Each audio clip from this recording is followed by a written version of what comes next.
Rabbi asked me if I would give a lecture a little while ago to the core worlds. And as always, I'm very honored and to do that. I love to speak to everybody and get to know everybody a little bit better. With the modern technology, which I'm barely capable of working, it seems, at least I can be in your living room and you can be in my living room to some degree. It really changes the dynamics of our universe and our own self-development, actually.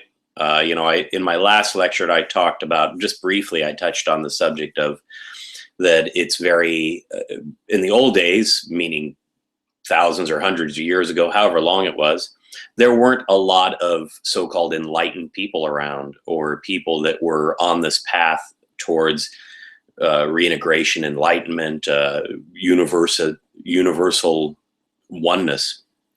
The reason why is it was difficult to communicate. If you had a teacher, if you were lucky enough to have a teacher in the same area as you, then that was great. Otherwise, you would have to get on your horse or go for a walk or get on a ship and go for months at a time one direction to meet a teacher and then come back. Not many wives or husbands would be very tolerant of that. If you said, hey, I'm going to be gone for, 6 to 8 months, maybe a year, 2 tops, I'll be back. But now we can turn on the TV and we can watch each other live streaming. So it's pretty interesting. And that has its bonuses and its negatives, I think. The negative is because of that, we want everything now. We want instant gratification. And it shortens our period of trials and trial by fire. So anyway, today's lecture, and I mention all this because I'll come back to this a little bit as we go, is the journey into the Sipapu, or into this realization of ourselves. And I picked that term because, as many of you know, or maybe not everybody does, maybe I should back up and kind of give you a background of me. I moved to Japan when I was around 21, I guess, 22. I've been here for 25 years. And I moved here so I could study martial arts. While I was here, I met an Apache medicine man. He wasn't living here; he was out of America, but he was visiting all the time. And I apprenticed with him for about 10 years, and I studied a lot of the Apache traditional medicine. Now, this is not medicine where you take this herb and you get better. This was spiritual medicine, so it was working with power. And the term that we used a lot was luminosity, the bioluminescence of the universe, and interacting within that. So during all this time, I was learning all these things, and the Sipapu is, while it's not an Apache aspect, it's more of the Hopi and other Indians, but it's a very good analogy for this kind of a lecture. And the idea of it was you would have this big round house that everybody would go into, and you would have a hole in the middle of the room, and that was the Sipapu. And as you're in there with the medicine man, and maybe you're doing a sweat, or a sauna. Sweat is basically a sauna, or you're doing some kind of ritual. The idea was you would go down the Sipapu into the underworld, into the spirit world, and you would work in that world. And really, every Native American tradition has something of this nature, whether it's in the sweat lodge or in some kind of built room. And you would be led on this journey into the underworld. Now, we think of the underworld as always this kind of a dark concept, but it's not in the Indian term. It just means the world underneath ours, underneath the physical world, that spiritual world. So you would go through this journey. So when Brother Rabbi asked me, what do you want to give a lecture on? He mentioned the first year's material, the study material that CORE has. And I said, well, okay, that's kind of significant in what that is. And it's very much like journeying into the Sipapu, going into that underworld. And it's the path to, first of all, it's self-realization and then realization. And self-realization is the concept of just understanding yourself first. You can't understand the world. You can't fix the world. You can't integrate in the world if you can't do these factors internally. So that's always the first journey, is going inside. And most people join groups such as CORE or Masonry or anything.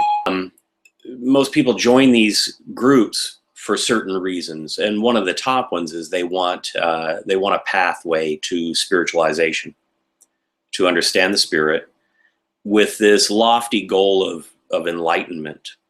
But it's kind of funny. Nobody actually really wants enlightenment. It's it's something over there. It's on a pedestal. It's Buddha. It's the Prophet Muhammad. It's Jesus. These great teachers. They were enlightened.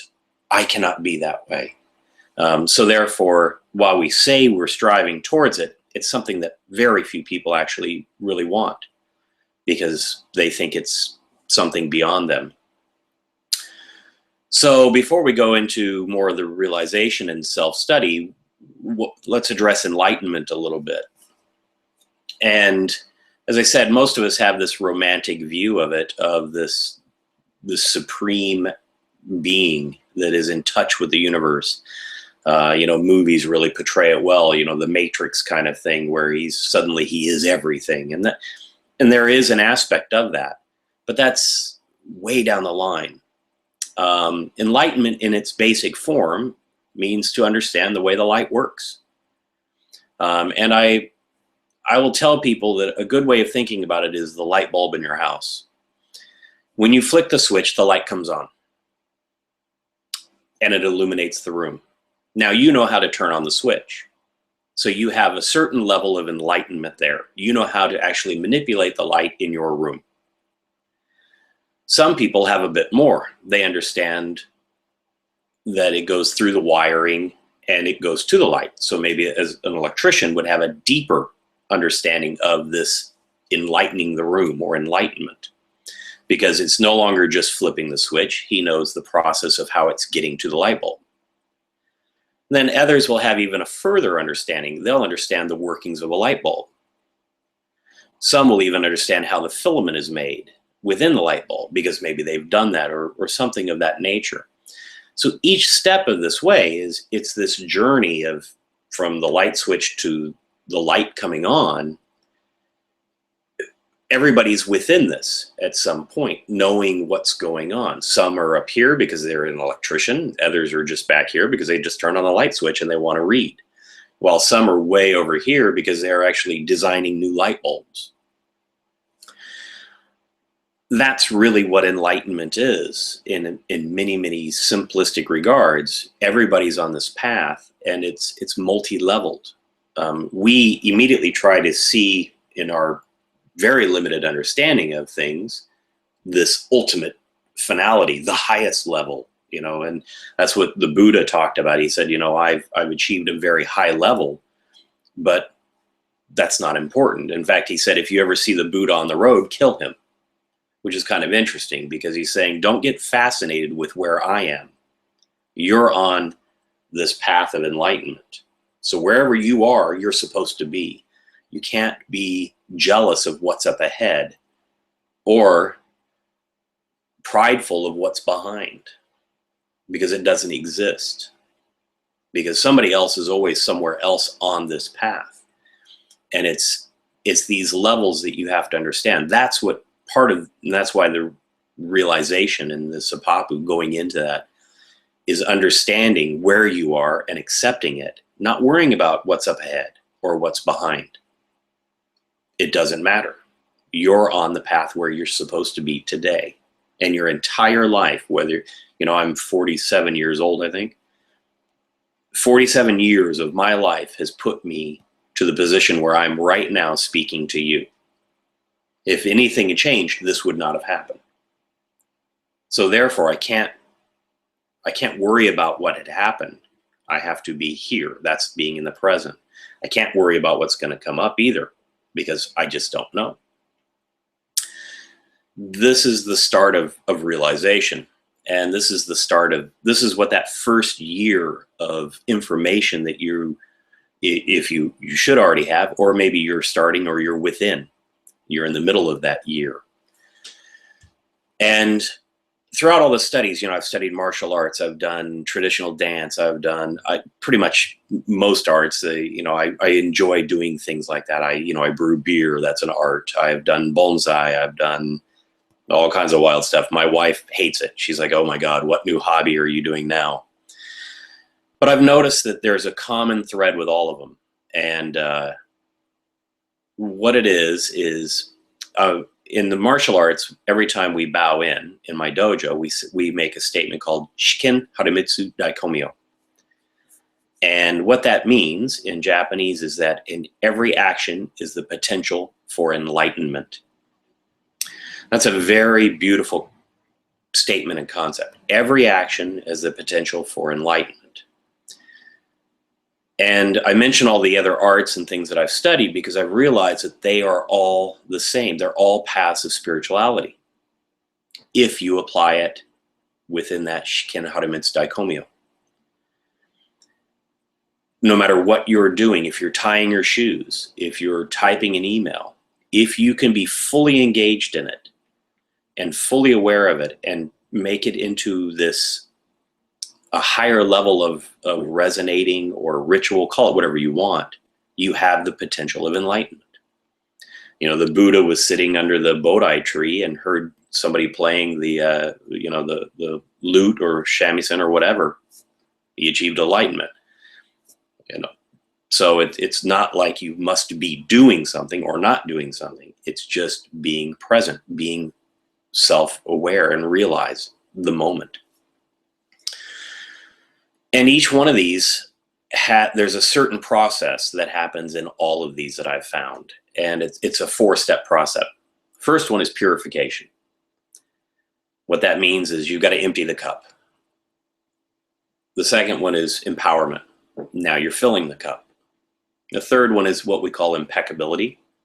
And that's how do you use whatever you've put in the cup. And then the fourth one is, I'm going to use more of an Indian term. It's called the quest. And that's using that. So far in every culture, every art, every mystical study, I've found this to be 100% true. These 4 concepts. Purification. The first one is emptying your cup, getting rid of things you don't need.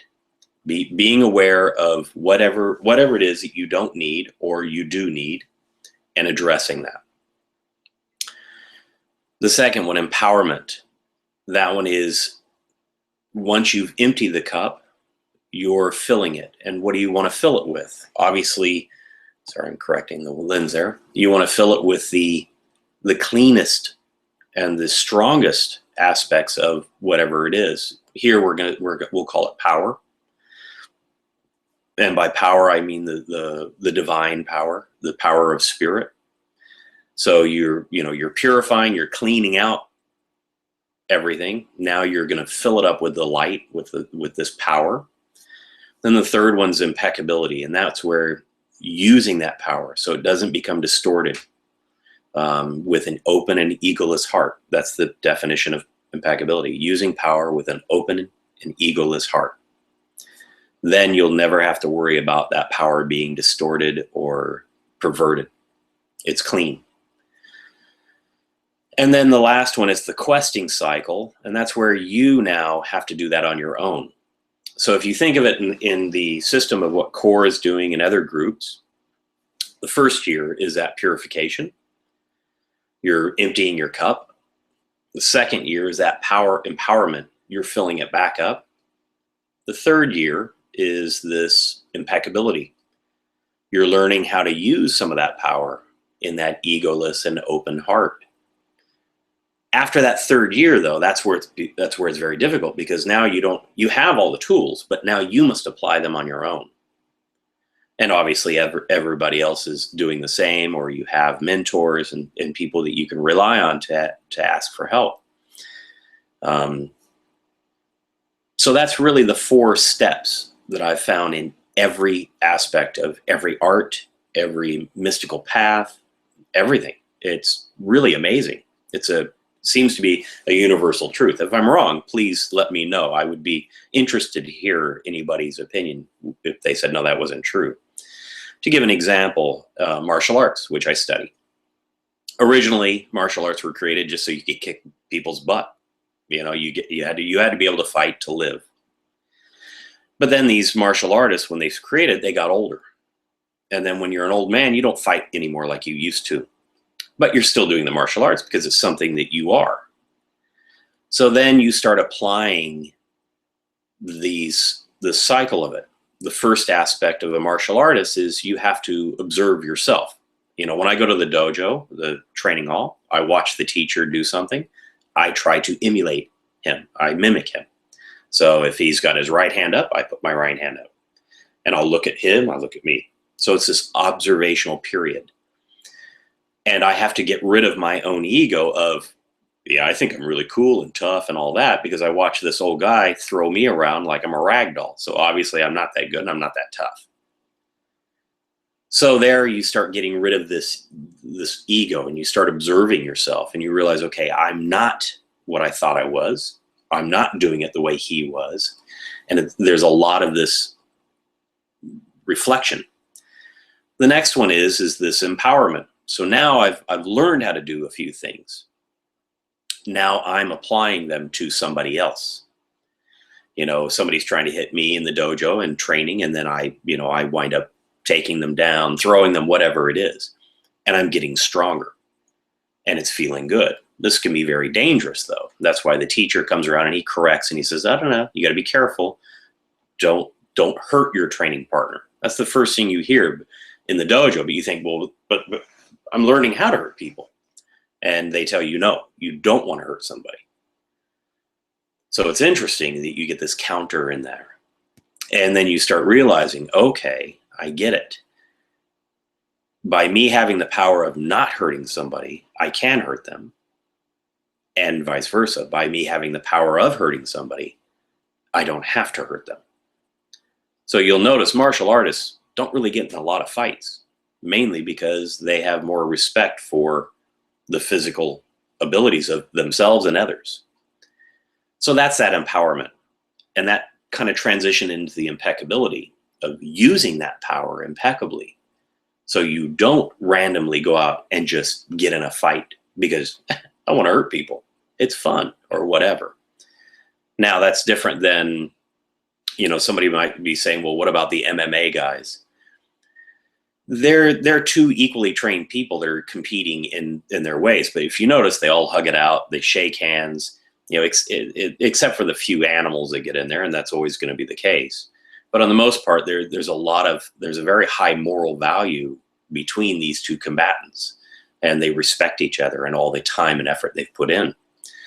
So that's where that impeccability comes in. But then that questing part that I mentioned, that's where now they're testing it against each other, equal opponents with a moral value, so that they're not trying to kill each other. They may knock each other out or whatever, but they can respect each other. So that's that nice transition. So as these martial artists got older, it became very spiritual. You know, originally martial arts were not a spiritual thing. As I said, it was just, you had to protect yourself against bad people. But then it quickly developed into a spiritual pathway because of breaking this system down and learning more about it and observing yourself. Another art that I've done is bonsai, miniature trees. Exactly the same thing. You start out with this tree and it doesn't look like a beautiful little tree. It's just a shrub. It's all messed up. You have to observe it. You want to make it into whatever you envision in your mind, but it's not going to do that. It will take years and years before it's where you want it to be. So you have to observe, and you have to be patient within yourself. You have to get rid of the ego of, because I could take wire and I could just twist up a tree and do all kinds of neat stuff, but it doesn't mean it'll live or it'll be healthy. So you have to pull that back. Then you're using that power of how you can manipulate this little tree to slowly get it to where needs to go to have the appearance that you want. That's now moving into the impeccability of when is the right time? How much is too much? Should you cut it? Should you let it go? And then finally, that questing cycle, as I mentioned, is when you are off on your own, doing it for your own trees in your garden or wherever. So I mention this because we all have some kind of path in our lives that we are studying. The first year of what you're doing here is illuminating that path. You want to apply this to everything that you're doing, whether it's working at your computer. Brother Rabbi has an IT company. Now, I don't know what he does, but if I were to come in and say, okay, I want to work with you, and he goes, okay, Mike, you'll be my equal. Within a matter of moments, I would be way out of my league, and I would be making very, very bad decisions. Because I haven't gone through the 4 steps, the purifying, letting go of my own concepts of what I think he does, and allowing him to fill that cup, showing me that, okay, here's the steps of what I'm doing and why I do this. And then allowing me and guiding me and helping me apply those things in the world that he's working in. And then finally, that turning loose and that questing phase. So there's an example of it in like a work situation. And this is why Shikenhara Mitsudaikommyo is such an interesting phrase. In every action is the potential of enlightenment. So why do we have self-observation as the first thing? As I said, you can't go external first. You have to go internal. Now, we start externally. You start with the crass physical. That's the easiest. You look in the mirror every morning, you're shaving or doing your hair or makeup or whatever it is. That's the easiest layer to access. So most schools have that as an observation. Whether it's like, okay, write down 5 things you like about yourself or you dislike, whatever it is. There's usually something of that happening. And it's interesting, anytime I talk to people, the first thing that they're able to do very quickly is write down things they don't like. It's very hard to write down things you do like. And the reason why for most people is most of our lives are around negativity. I'm too fat, I'm too short, I'm too gray, I'm too whatever it is. We don't live in our own worlds of giving ourselves positive feedback. Or if we do, it's only for short periods of time. Oh man, I crushed that, but I'll probably screw it up next time. So you've already negated that. So what you start learning immediately is you have to start embracing the positive side of yourself. You are a temple. We all know this. Many scriptures speak of this. You are the spiritual temple. The funny thing is nobody seems to like their own damn temple. That's a really sad thing.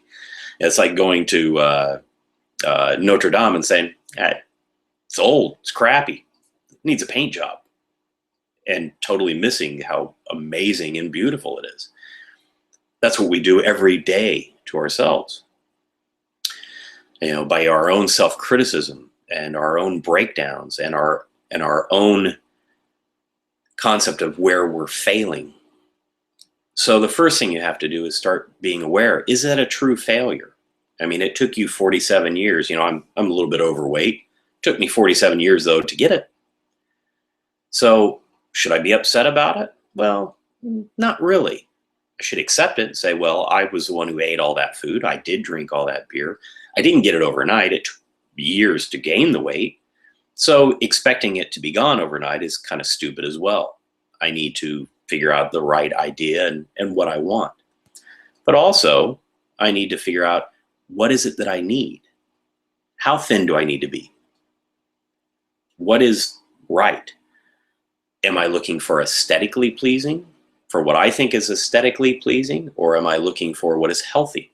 Because those are 2 vastly different concepts. So this is part of that first realization, studying yourself. And that, as I said, that's the crass physical part. That's the easiest one. Then it starts going into the mental aspect. And when I was an apprentice in the pardon me, when I was an apprentice in the medicine man work, we had to become very observant of our thoughts. And one of the things that we had to do was remove any concept of possession. So I, me, mine, we had to remove that from our vocabulary. So when we were speaking with somebody, it's very difficult to do. It's very confusing mentally for quite some time. But it's interesting because it starts training you to observe your thinking and your speech and what you're doing. Then through that, you're able to start observing things that come in. In meditation, they say just observe the mind. Well, it's very difficult to observe the mind. Anybody who's tried that, most people can do it for about 3.5 seconds. And then they're thinking about the shopping, or they're in another location. They're not observing the mind. They're actually participating in it. So that's the first thing that you're trying to do with these kinds of systems. Is you have to be an observer, and you learn about that. Observing yourself, not for a negative or positive, just observation. It's like looking at a fish in the fishbowl. You don't know if it's cold or hot in there, or if it's happy or sad. You're just observing him swim around and going, oh, look, he's eating. Yeah, look, neat. You're in a fishbowl. And you want to remove the concept of positive and negative. Just be an observer. And as you're observing, you'll start noticing certain trends. And if they are negative trends, then you can observe them. Are those true negative trends, or are those your preconceived notions of what is a negative trend? Is this a reality, or is this something that you've made up? A good example I use with a lot of people is people that are smokers. I've never met a smoker that says they want to smoke. Every time I talk to them, they go, oh yeah, I really want to quit. That's every smoker I've ever met. And I'll say, why don't you? And they'll say, oh, I can't. Now this is a false self-observation. I'll say, what do you mean you can't? They said, oh, I can't quit. I said, really? So they tie you down, people tie you down and force you to smoke these cigarettes? Well, no. Well, okay, so when you're sleeping, they crawl into your mouth, light themselves, and you smoke them. You have no concept that it's even happening. They go, no. So then why can't you? At that point, and it's very difficult for people to realize, they haven't chosen to quit. They have a false concept mentally that they want to quit, but they haven't chosen to quit, because if you choose to quit, you'll quit. I'm not saying it's easy, because I know the addictive power of cigarettes, but it's the wrong self-observation that they're using, which does not allow them personally to take the effort to quit. That's what you're observing. That's how you want to observe what you're going through. Is this a true observation? Or is this some weird generalization of giving yourself a way out? And that can be very hard. Now, what's interesting is many people think, these are all aspects of ego, really, basically. You're observing your ego is what you're doing. Most people think of ego as to be negative. It's not. There's positive ego and there's negative ego. Positive ego can be, I'm a really good person. I like me. That's positive ego. Nothing wrong with that. Nothing wrong with negative ego either. Where it becomes a problem is when ego's in control of you. Where it becomes a problem is when that positive ego becomes so strong that it's the dominating factor over you, or the negative. So we're not trying to crush the ego. We're not trying to destroy the ego. What we're trying to do is rein it in and control it so that we control the ego and the ego doesn't control us. So for example, that smoker that says, I can't quit. I want to, but I can't. Who's in control? The cigarettes and the addiction to the cigarettes, or the individual? Well, in this case, definitely the cigarettes and the addiction to it. That's the ego. his addiction has created this, the ego's created this addiction to these things, and his body now responds to it. And it's brutally painful for these poor people. But we have these things in so many ways that where our ego takes control of us and directs us, and we feel hopeless and powerless to it. So you can't stop eating, or the pizza, you can't lose the weight, you can't gain the weight, you can't, whatever it is, because ego's in control. We are not. So that's what you're doing as a self-observer in the first steps, is you're learning to observe this ego. You're not trying to correct it, you're observing it. When you observe it, then you can identify it. You know, they say when you know the true name of something, then you can have control over it. It's kind of the same thing. When you know the true nature of what's happening, then you can begin to take control of it if you so desire. And that's what's happening in this self-observation period. During that time, you'll be given a few actions to happen, you know, like a type of meditation or a dream journal or whatever it is. And these actions are to help focus you and keep you reminded of what you're observing. Because then you start observing the reaction to things. And that's very important. We focus on two aspects in pretty much everything. The action of it, or I should say pre-action, you focus on, of like, oh, I'm hungry, I want pizza. You eat the pizza, you like the pizza, but then you have the guilt of eating the pizza. So you really focus on that beginning. I wanted it. Oh, I want pizza. And then the guilt of it. Oh God, why did I eat that pizza? You know, there was my diet. Oh man. Okay, tomorrow I'm on it. And then tomorrow comes and you're at a party and everybody's like, hey, you guys want a few beers? Yes, I would love to have a nice beer. Oh, that was good. Oh God, why did I have 6 beers? I shouldn't have had 6 beers. And it's just a negative feedback loop. You just live this cycle. It's that middle section though that you really want to, that's the important part. It's, I want the beer or I want the pizza. I don't need a full pizza. I'll have 2 pieces. That's that middle piece. I'm feeding the desire for it, but I'm controlling it so I don't have the guilt afterwards. That's the nice progression. That's the healthiest. And through observation, you can start to see that. What is healthy? The action then becomes that moment. That's the important part, because that will create the reaction, whether your reaction is a guilt or a positive feedback of, all right, nice, I did that. All right, tomorrow I can do that again. Instead of tomorrow, I've got to be careful because I'll probably screw this up tomorrow. You want to continue that drive and that positive reinforcement. Because then comes the last one, which is the hardest, and that's the accountability. And self-observation, the ultimate goal is really accountability. It's becoming 100% accountable for all your decisions, all your actions, all your thoughts. So for example, I'm right now here speaking to you. My wife's gone to bed upstairs. Now, I could go up there and give her a goodnight kiss, tuck her in, say I love you and all that, but I've chosen to be here. Now, if she's mad at me, that's fine. You know, she may say, well, why didn't you come tuck me in? Well, I was working, honey. But I'll claim that responsibility. I'm making the choice to be here.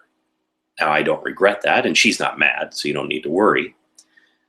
But that's a very simplistic aspect of saying being accountable for every action, to the point where ultimately you want to be accountable for every breath you take, for every time you blink your eyes, whether too much or not enough. Because every action you have has a reaction. And every thought you have creates energy waves. We already know these things. It's time for us to live up to them. That's the hardest part. That's why self-observation, going into that Sipapu, that internal underworld, is so difficult. And you need a guide. Otherwise, you just get lost very quickly. That's where this material or other materials in other schools, it comes in very handy. It's a easy guide. So that's a lot of what's going on, and especially as I said, in almost every format in the first aspects of it, the first year or the first couple years, however long it is, depending on what you're in, is this purification level. It's observing yourself, claiming responsibility so you can let go of things. You can get rid of things that are not needed. You can say, okay, good example is myself. I've observed something about myself that I really didn't care about. I don't like a hangover, I've decided. Now, I love beer. I actually brew beer, but I don't like hangovers. So I've decided I'm not going to get drunk. I'm not going to drink to the point where I don't get a hangover. Or I said, I'm not going to drink to the point where I get a hangover, sorry. So I don't. I still have a few beers, but I stop at a certain point. I've learned at what point I will get a hangover. It also makes me far more pleasant because I don't get drunk. I don't get silly, because that just wastes time and brain cells that, trust me, I've got few of those as it is. I don't want to hurt what's there. Because I was able to observe myself and realize that this is something I'm no longer able to claim responsibility at a certain point because I'm just an idiot. If anybody who gets too drunk, you get out of it. And we've all been that way at some point. And you realize that he's out of control. This guy has no control, we say, of himself. And at that point, you are correct. Alcohol is taking control. So you're still responsible. If you get in the car and drive and hit somebody, you're responsible, and the law says that. But unfortunately, you're not even aware of it. So you kill the self almost completely with alcohol at some point, or any kind of addiction or drug. It crushes it. It just silences it. And so you're no longer even aware of your surroundings. And that's really goes against everything we're doing. So that's an example of this self-observation. And what's funny is that is really the first steps of enlightenment, is knowing you. You know your light. And then suddenly you can communicate with others differently. When you can stop judging yourself on a negative or a positive, you can just be you. You stop judging others as much because you can empathize with them where they're at because you were there or are there. And that creates more of that connectivity into your world around you, which is really what we're doing, which is the reintegration of everything. And so your enlightenment is expanding beyond you. Unfortunately, everybody wants the external, as I said, because the internal is hard. It's very difficult. It's far easier for me to look at everybody else and go, yeah, he screwed up. Or, oh, wow, he's really doing great, than it is to look at myself. Look at America. Perfect example. We have two presidential candidates that are just out of it. And what's funny is neither one of them will claim responsibility for anything. But they're willing to blame the other person for everything. I mean, to these horrific heights of silliness. You just go, wow, really? People believe this? It's not that they believe it. It's just that we rather blame other people for everything else than claim responsibility for anything. It's easier because the path we're on is not easy. If you want to be a mystic or a luminary or an enlightened individual, it is not an easy path. That's part of that action. It's consistent action. You will fail a lot. That's good. Failure is very, very important because that helps you gain in your accountability. So when you fail, you should embrace that as opposed to make that harder on yourself by saying, oh yeah, see, I knew I couldn't do that. Or I always fail. No, you don't. You just don't always, you just very rarely acknowledge when you succeed. So this going into the Sipapu, into this underworld, the inner world. And it's funny because the Sipapu is always in the middle of the room. And if you make yourself the room, then the middle of you is where the heart is, or just the solar plexus, actually, a little bit below the heart, where that is said to be where the soul resides as well, the start of the soul.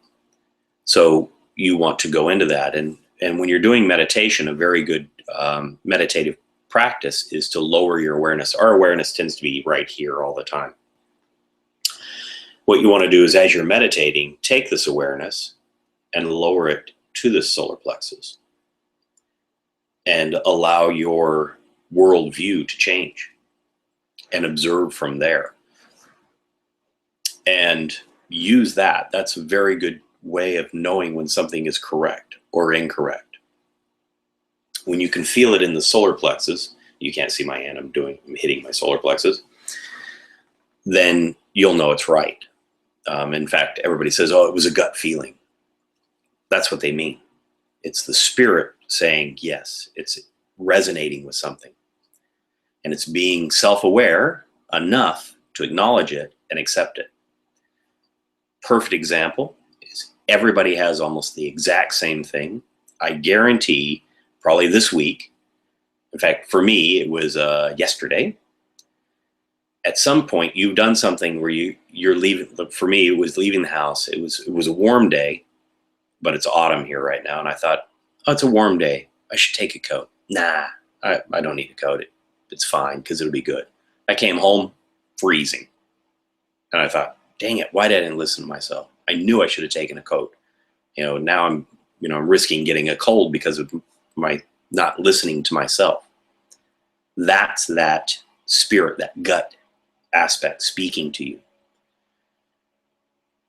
90% of most of our problems in our common daily lives occur because we don't listen to ourselves.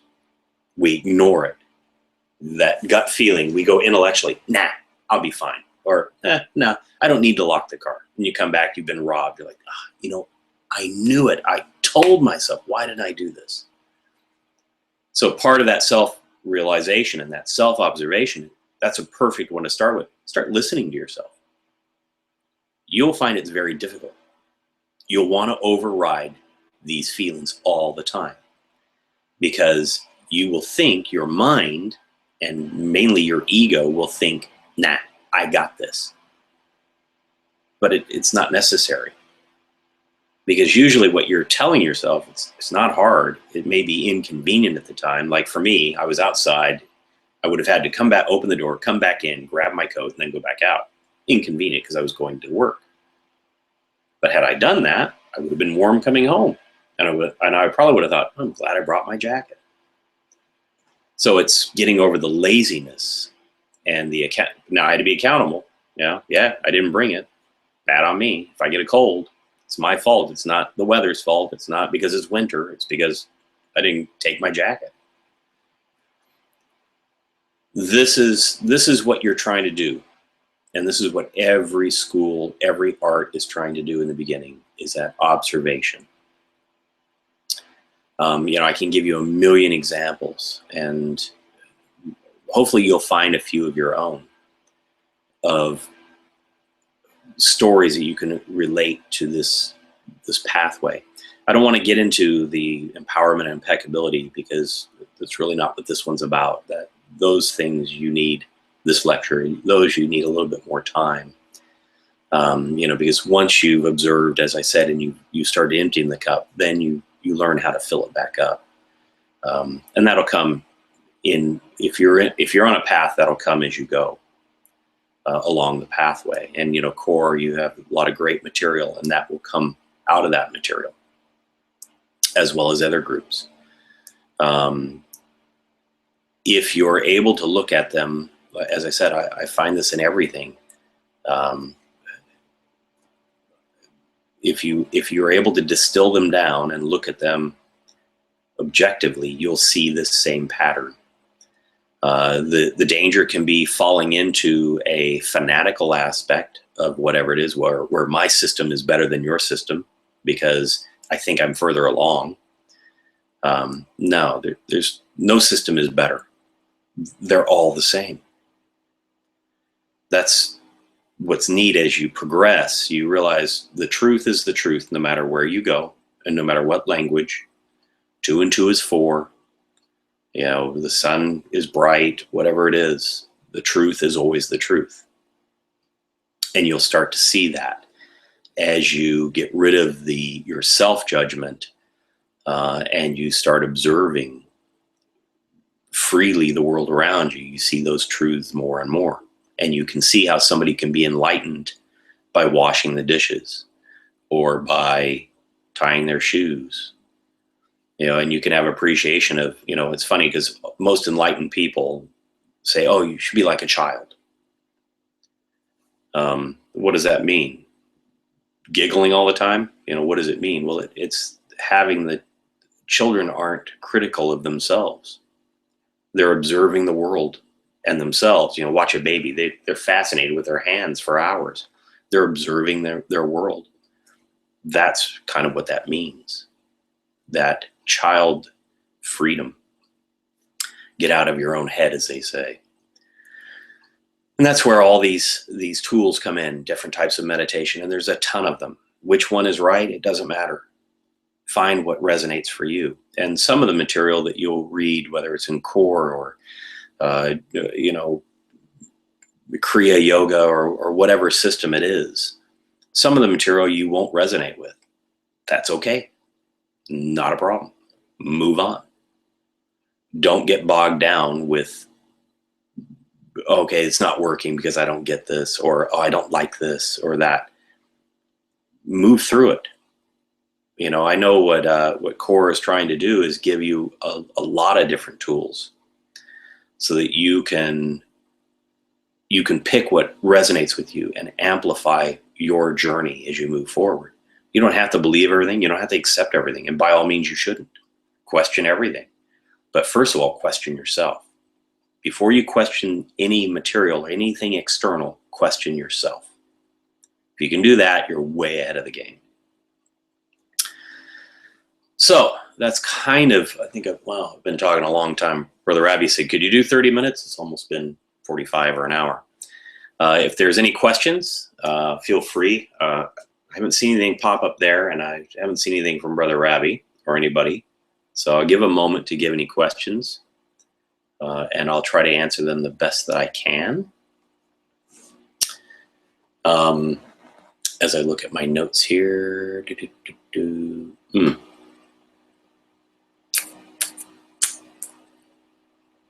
One of the things that I encounter, I'm reading, I wrote down a couple examples. One of the things I encounter often within myself and with other people is the immediate gratification that we're looking for. You know, when you start on a path and you start studying anything, it takes time, it takes effort. If you don't want to do those, then you won't go that far. You'll get frustrated and you'll move on. Ultimately, you'll try to find something that gives it to you quicker and quicker. The instant diet, the instant whatever. I mean, it sells millions and millions of dollars. Take this pill, you'll lose weight. Awesome. I don't have to work out. I can eat anything I want. Nice. I'll take 2. It doesn't work. They never do. Because instant gratification isn't instant, and it's not gratifying, because then you just need more of it. You become an addict to something. That's how addiction to drugs happen.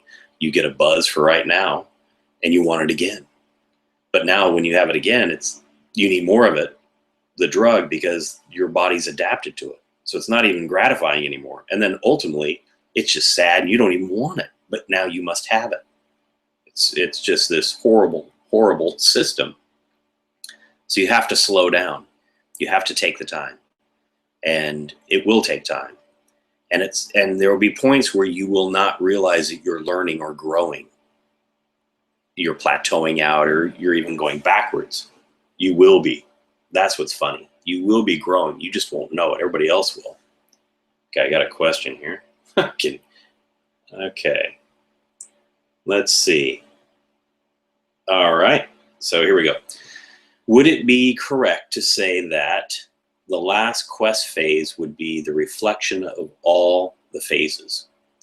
Yes, that would be correct, as well as personal application, not just reflection, but now you're applying them. So when you drive a car, first thing you should do is you learn how to, you don't even start the car, you're just in there making sounds and doing this with your hand. Then your dad or your mom gets in this, says, okay, let's drive down the road, go real slow, and they're terrified, and you drive a little bit, but you're not allowed to drive alone. So that's the empowerment section. Impeccability is now, okay, you're driving. They're there just to, the law says they have to be there, and, they help if need be. The quest, as you said, that culmination of them all is now where you've got your license. They're like, okay, can you go pick up milk? Go get your sister. You got to do it all on your own. So yeah, it is that reflection, because as you're driving, you got to remember to look in the mirrors. You got to remember to do this. You got to remember to do that. But it's now becoming more of a part of you. You've incorporated all of these aspects, so you don't have to think as hard any longer. That's the reflection on all those aspects.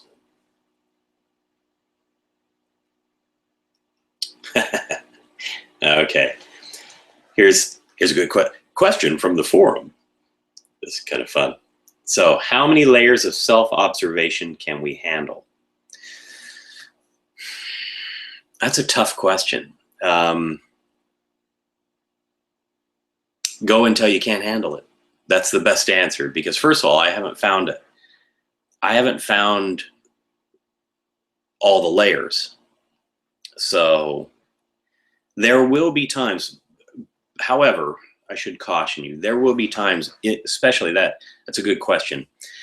There will be times where you might want to die. Because the ego, as you're observing it, the ego will fight you. Just like that addiction to cigarettes. Your body wants it so bad now that it craves it. And so that's why they say, well, put a carrot in your hand so it feels like you're smoking. You gotta trick your body. The ego will do the same thing to you as you're observing these things and you're starting to take control. It will fight you because it thinks that it's going to die. You have to ultimately try to communicate with your ego and teach it that you're not going to die. You're just not going to be in control the same way. We're going to work together. And at that point, it can be very, very difficult. And that's where you need to have somebody around that you can rely on, that you can communicate with, that may be able to help you, or at least give you the space that you can release some of the built up power that's building in there, so it doesn't become toxic. So that's the caution I would have there. What's the technique for emptying the cup? How do we do that?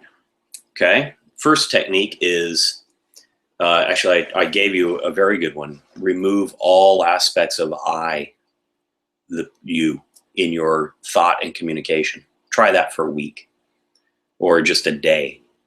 See how many times you can catch yourself saying the word I like ice cream, or I, or oh, that's mine, or me and so, because you'll have to observe your speech. So that's a very good way to do it. Next is observing your thoughts. Some people will put like a rubber band on their wrist, and what they do is every time they start thinking a negative thought, they'll twang it, they'll snap their wrist, because basically they're teaching themselves, like you teach a dog, not to have a negative thought. Every time I have a negative thought, I get a shock. I don't recommend that, but whatever works. That's another way, is starting to observe your thinking. Every day, doing several times throughout the day, doing a retrace of what's been going on. They say at night when you lay in bed, you should kind of go back over the day and see what things happened and that. Did you fail in this? Did you succeed in that? And kind of go through it a little bit. But you can break that down into shorter cycles. So maybe every couple hours, just take a moment and observe yourself for that moment. Don't even worry about what happened the last 2 hours. Just observe that moment. Or try to observe potential feelings like you have, any kind of emotional outburst that you may have, whether it's laughter, crying, anger, you should observe those. And by all means, you want to have them, but are they controlling you? Are you angry because the woman cut you off in traffic? You know, I mean, you don't know why. Maybe she's having a baby and she needs to get there. And you'd be like, at that point, you'd be like, oh my God, I'm so sorry, I didn't know. So it's observing yourself. Why am I angry? Why did it make me angry that she cut me off? I'm not slowing down. She's just in front of me. So what made me in that state? That's how you start emptying that cup. You may not answer. That's okay, but you become aware of it. Next one. What is the parameter that we should use to fill it up again? Well, that's usually in the second year.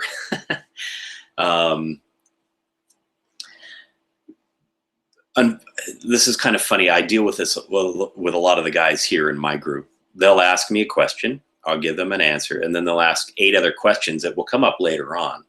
And I said, well, you haven't done this one yet. So once you've emptied the cup, then ask, how do I fill it up? Because if I tell you how to fill it up, most people won't empty the cup. They'll start trying to fill it. They'll think their cup is empty. Their ego will convince them, oh, you're good, you don't need this. Let's do that. Then you're going to start gaining power. And now you have ego plus power, and that equals evil. Remember, impeccability is egoless and open heart, using power with an egoless and open heart. So you've got to empty the cup before you can ever even conceive about filling it up. Otherwise, you're putting battery acid in, and it's only going to become very, very distorted and bad. So let's not worry about that one. How can we be enlightened without being self-centered and egotistic? Now that's a good one. Well, you will be self-centered. You're going to understand you first. Then you can let go of a lot of things. But until you understand you, you can't. Now, I understand the question here. I'm kind of rephrasing it. Self-centered, we call being highly egotistical. Well, then, therefore, you can't be. You're on the path. If you're here already, you're willing to give up some of that to some degree. Otherwise, you wouldn't be here, and it wouldn't be needed to ask that question or answer it, really. But I don't think anybody has to worry about that here. And the people, maybe there are a few that are very egotistical or self-centered that are here, they'll disappear.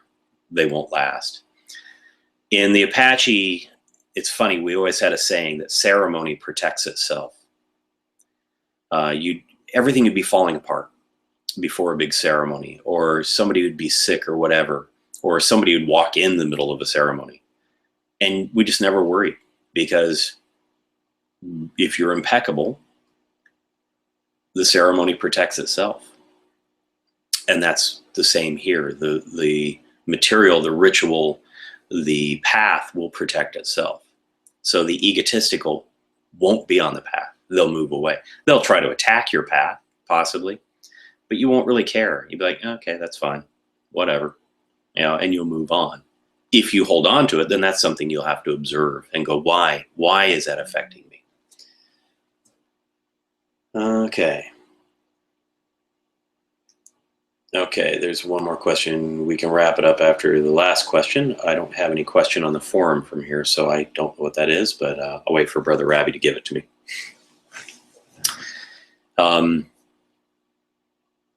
So while questions, I always encourage questions. Questions are always good. But sometimes because you can ask the question doesn't mean you're ready for the answer either. Or often I don't even have the answer sometimes. So, it's a toss-up. We always encourage, if you can ask the question, you're ready for the answer. I think that's complete crap, personally. And I've learned that through the martial arts over many, many years. I would ask my teacher a question, and he would say, you don't even know what you're asking. I said, well, yeah, I want to know how this. And he goes, you can't do that. So why even ask? He goes, when you're ready, you'll know how to do it. And that happens for most of these things. A lot of the questions, when I was an apprentice, I would ask a question. My teacher wouldn't even answer. He wouldn't say anything. He'd just go, run, go to the mountain. That's where the answer was. I would have to go out and meditate on it.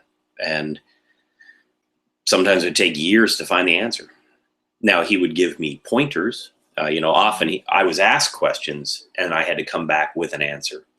And if I didn't, he was like, no, go back out. Tell me when you come back.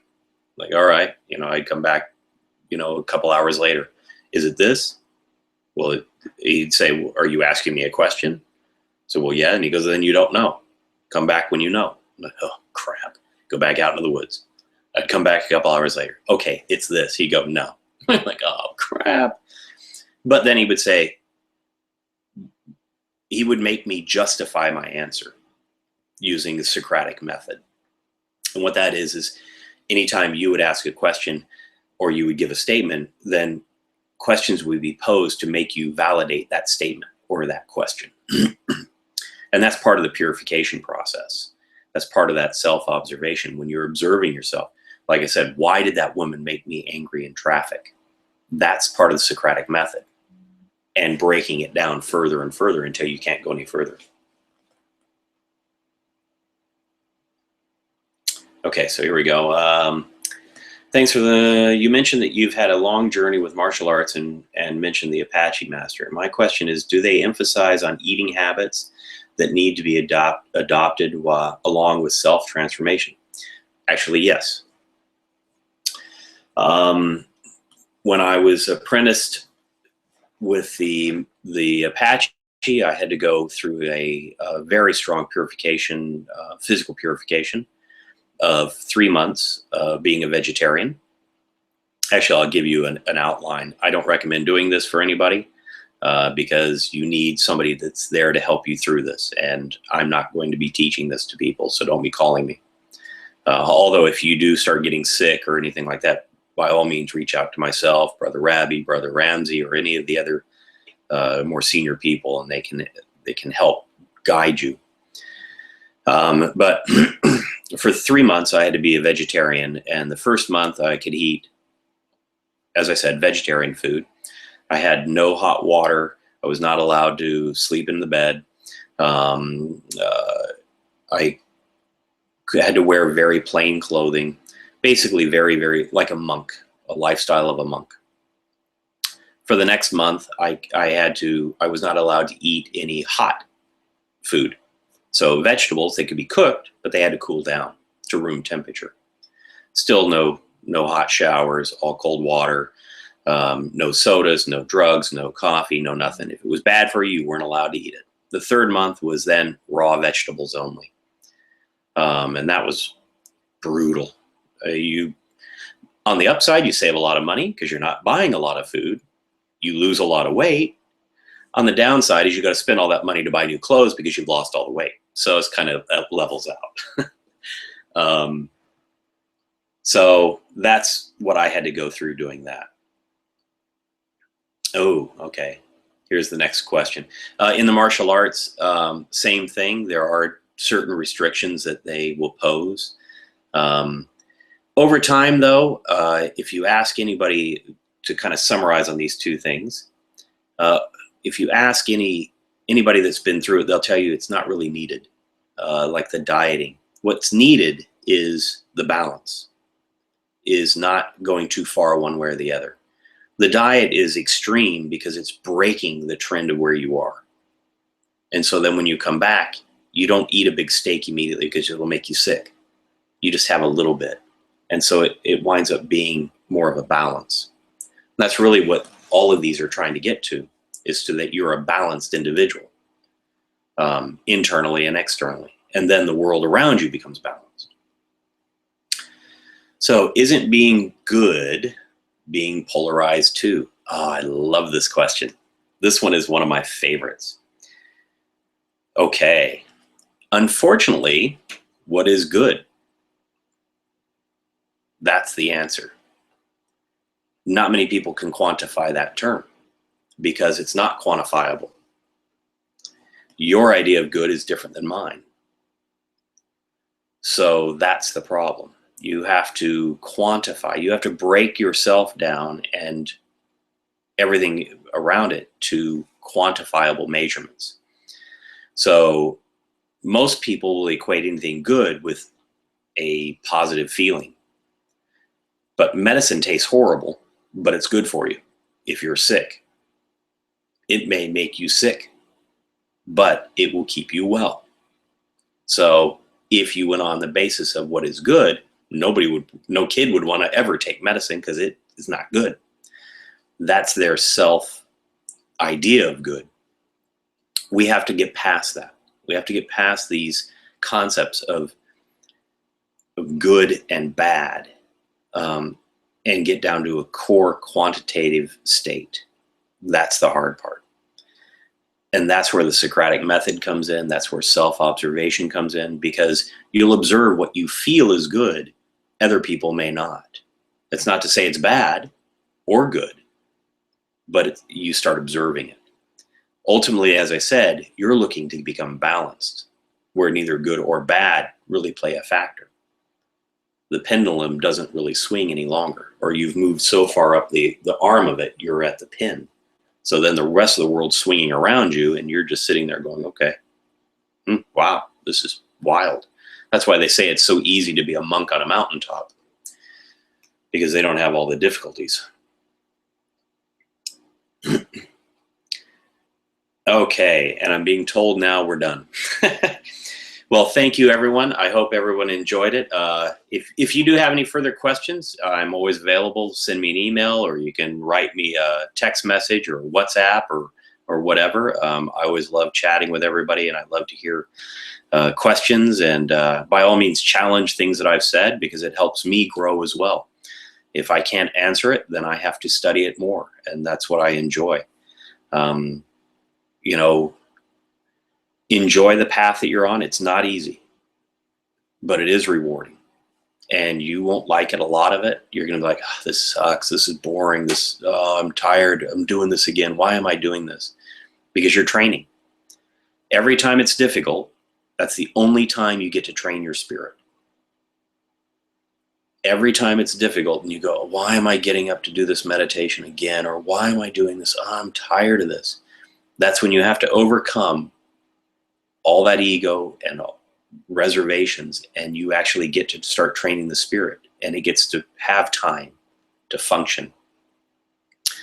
And observe yourself. Try to be balanced. So thank you, brothers and sisters. I don't know where everybody's at, but all over the world apparently, so I'm pretty honored to be here. That's it. I'm going to press stop now because I'll keep going. Love everybody, and I hope to see you soon. Take care.